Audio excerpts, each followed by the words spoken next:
Siang. Siang, Kak. Perkenalkan terlebih dahulu, nama kakak Ulun Sahdini. Di sini kakak bertugas sebagai konselor kamu. Nah, kamu bertugas sebagai konseling kakak. Perkenalkan diri terlebih dahulu. Nama saya Salman Amelia, Kak. Untuk mengawali proses konseling ini, ada baiknya kita berdoa menurut kepercayaan kita masing-masing. Berdoa dimulai. Berdoa selesai. Gimana kabarnya hari ini, Salma? Baik, Kak. Selama daring ini gimana kabarnya, Salma? Banyak main HP-nya kah? Atau banyak main dengan teman kah? Atau banyak belajar di rumah? Banyak main HP sih, Kak.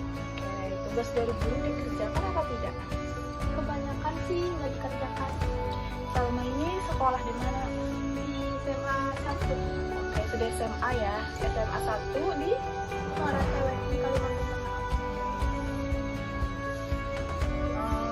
Seringkah Salma bersama teman-teman mengerjakan tugas di luar atau di rumah sendiri-sendiri saja?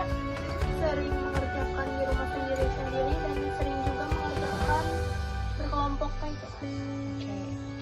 Nah, di sini kakak ingin memberitahukan kontrak kita melakukan konseling individual ini 30 menit. Sebelumnya Salma pernahkah melakukan konseling individual seperti ini? Belum pernah. Berarti Salma belum pernah sama sekali ya. Di sini saya akan menjelaskan terlebih dahulu apa itu konseling individual karena Salma belum pernah melakukan itu.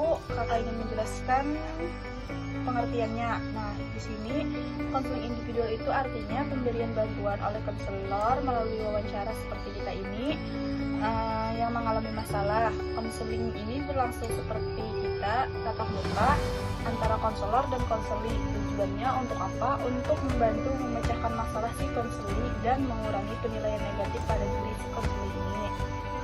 Nah, di dalam konseling individual ini kakak sebagai konselor memiliki 4 asas. Jadi kakak ingin menjelaskan 4 asas itu apa. Yang pertama ada asas kerahasiaan, asas keterbukaan, asas kesukarelaan, dan asas normatif. Di sini yang pertama kakak menjelaskan tentang asas kerahasiaan itu dulu ya. Asas kerahasiaan itu artinya yang Salma ceritakan tidak akan kakak beberkan ke guru lain atau ke teman-teman atau ke orang tua Salma. Dijamin cukup kakak saja yang tahu. Kalau asas keterbukaan di mana Salma dan kakak sama-sama terbuka dan sama-sama tidak ada yang ditutupi. Yang ketiga ada asas kesukarelaan. Nah, asas kesukarelaan ini gimana Salma di sini merasa terpaksakah atau gimana kakak bawa konseling individual seperti ini? Nggak merasa terpaksa sama sekali, Kak. Oke aja. Ya udah, makasih ya Salma. Nah, di sini terakhir ada asas normatif.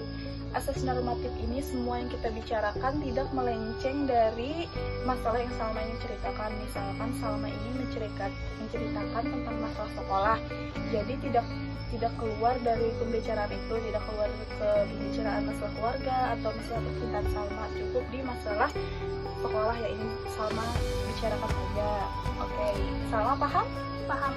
Nah, di sini Salma bisa ceritakan masalahnya tentang apa? Sering malas mengerjakan tugas, Kak. Malas mengerjakan tugas ya. Biasanya kalau kakak boleh tahu alasannya apa? Karena keseringan nonton drakor dan keseringan buka sosmed sih, Kak. Dan ketika saya membaca materi dan mengerjakan tugas, ada yang kurang saya pahami, Kak. Kemudian saya tanyakan kepada gurunya, tapi tidak paham. Dan saya merasa lebih mudah di guru menjelaskan secara tatap muka, Kak, daripada daring seperti ini. Kadang tugas yang diberikan tidak dikoreksi oleh guru, terus diberikan lagi dan tidak dikoreksi lagi, begitu seterusnya. Karena tugas yang diberikan menumpuk dan saya merasa tidak dikoreksi, jadi saya malas mengerjakan tugas dan juga selalu tidak paham dengan penjelasan melalui online ini. Apalagi, Kak, cara penjelasannya dengan yang jarak jauh seperti ini sulit dipahami dan tugas yang diberikan menumpuk dan sangat sulit begitu, Kak. kalau Salma tidak mengerjakan tugas, Salma tahu nggak nih apa dampak buat diri Salma sendiri? Tahu Kak, Apa itu? dampaknya ketika tidak mengerjakan tugas itu saya merasa nilai saya menurun, dan nilai saya menurun itu bisa mengakibatkan saya tidak naik kelas Kak.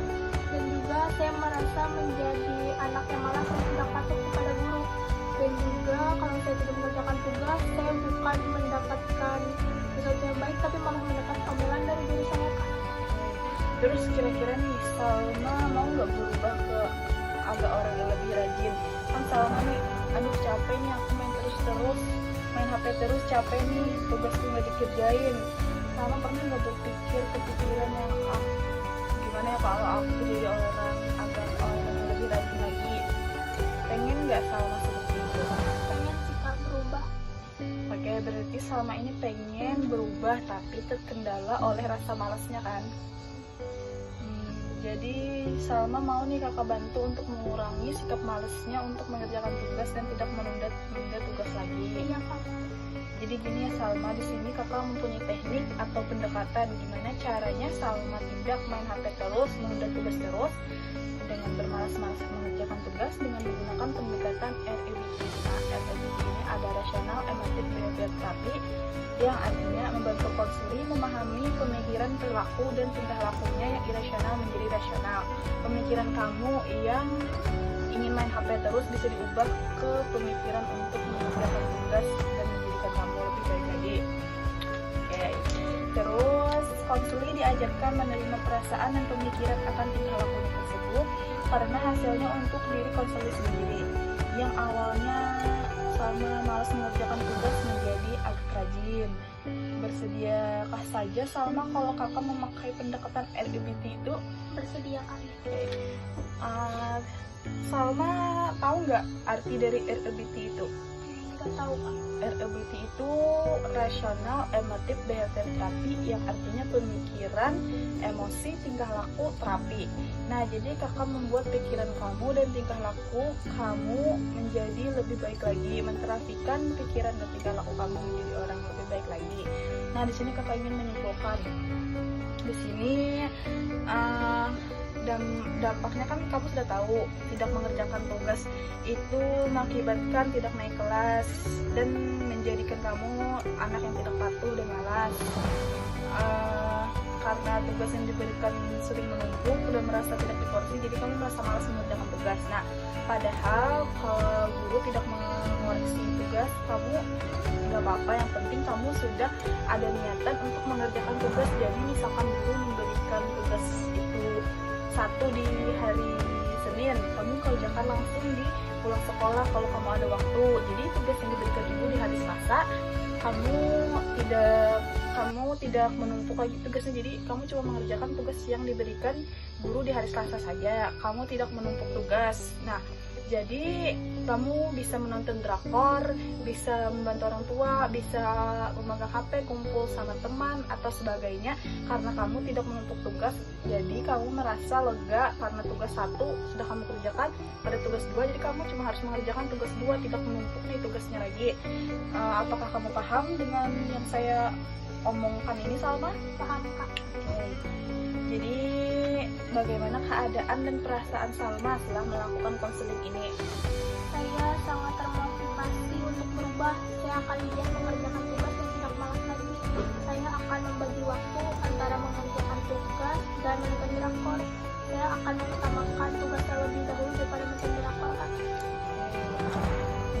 Karena Salma sudah termotivasi, tanamkanlah lagi dalam diri Salma bahwa saya ini harus mengerjakan tugas, harus rajin, tidak bermalas-malasan lagi, tidak mengulangi kesalahan lagi sebelum Salma menyesal tidak naik kelas lagi. Jadi pikiran dan hati Salma itu bisa fokus ke jadwal sekolah atau ke jadwal untuk bisa menonton drakor lagi. Jadi bisa dibagi di dalam satu hari, Salma bisa membagi jadwal nonton drakor, jadwal main HP, jadwal bermalas-malasan, berabah, tiduran atau apa, dengan Salma mengerjakan tugas itu tidak ditumpuk. Oke? Nah, di sini kakak ingin mengakhiri saja. Terima kasih Salma sudah mau kakak ajak konseling di hari ini. sebelum kakak mengakhirinya, kita ucapkan hamdalah. Wassalamualaikum warahmatullahi wabarakatuh. Terima kasih Salma.